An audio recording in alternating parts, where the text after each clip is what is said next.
Buenos días, mi nombre es Germán Franco García, soy cursante de licenciatura en Derecho. El día de hoy, 25 de junio del presente año, les voy a hablar acerca del derecho penal. Asimismo, vamos a realizar un proyecto integrador respecto a la materia.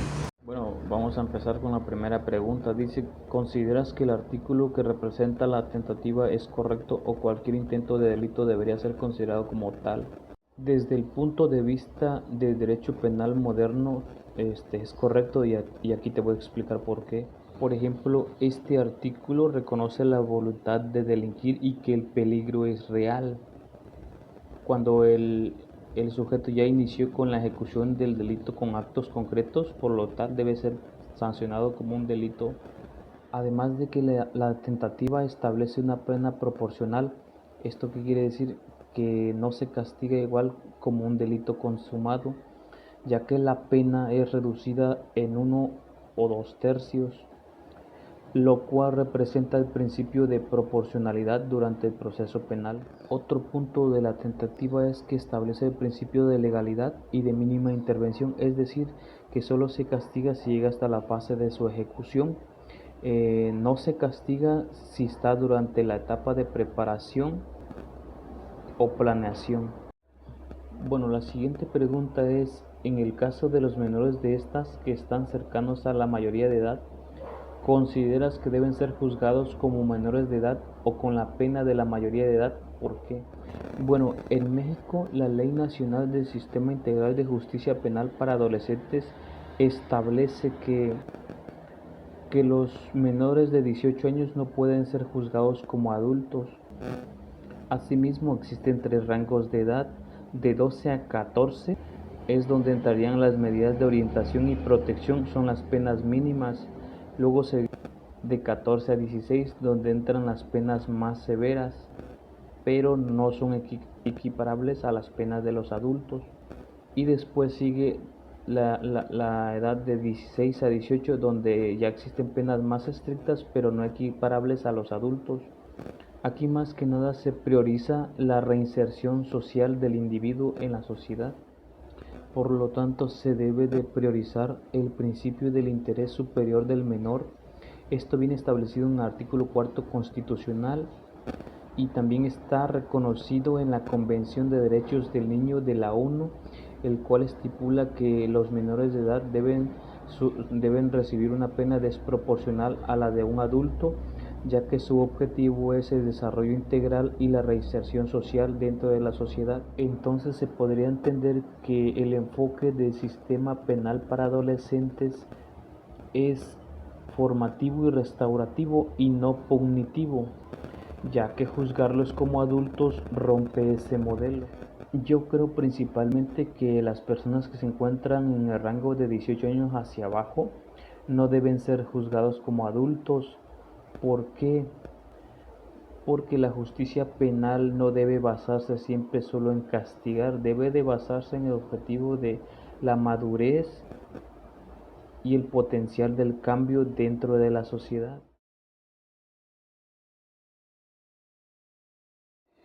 Yo pienso que este tipo de complicidad es el crimen organizado. ¿Por qué? Porque funciona como un método bien estructurado y jerárquico. ¿Esto qué quiere decir?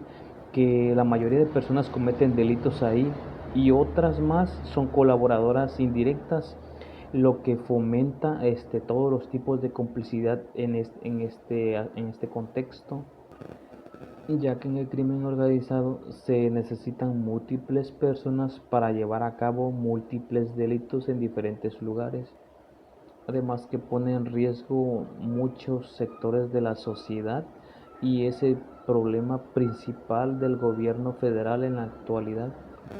Y pues la fuerza del crimen organizado no está solo en los que matan, trafican, sino también en la red que los encubre y los financia y los protege.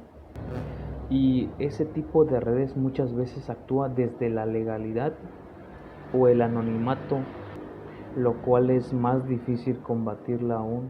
La siguiente pregunta es, ¿cómo describirías el concurso de delitos? Bueno, el concurso de delitos se refiere a la situación jurídica que guarda una persona cuando comete múltiples conductas con apariencias de delito.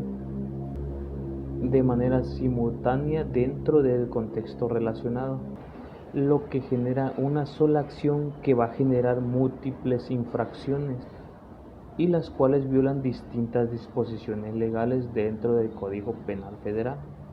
Asimismo, el concurso de delitos se divide en dos, que es el concurso real y el concurso ideal. El concurso real es cuando un sujeto comete varias conductas delictivas o por separado y cada una de ellas genera un daño. Por consecuente, existen varias conductas antijurídicas que generan varios resultados. Y en cuanto al concurso ideal es cuando un sujeto comete una sola acción, lo cual provoca diferentes resultados. Y ahora la última pregunta que dice, ¿consideras que en nuestro país las leyes y penas se aplican de manera justa y como se establecen las leyes? ¿A qué crees que se deba este suceso? No, en muchos casos las leyes y penas en México no se aplican de forma uniforme y justa.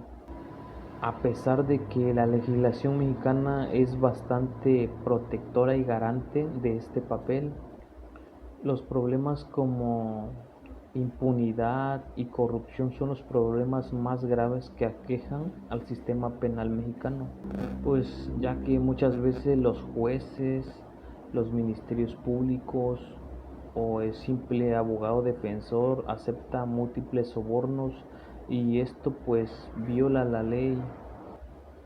¿Por qué? Porque estos tipos de sobornos, estos tipos de acciones, muchas veces alteran pruebas o protegen a delincuentes, de los cuales pues hay muchas personas que a veces cometen delitos que son servidores públicos y por este tipo de acciones de impunidad y corrupción quedan libres.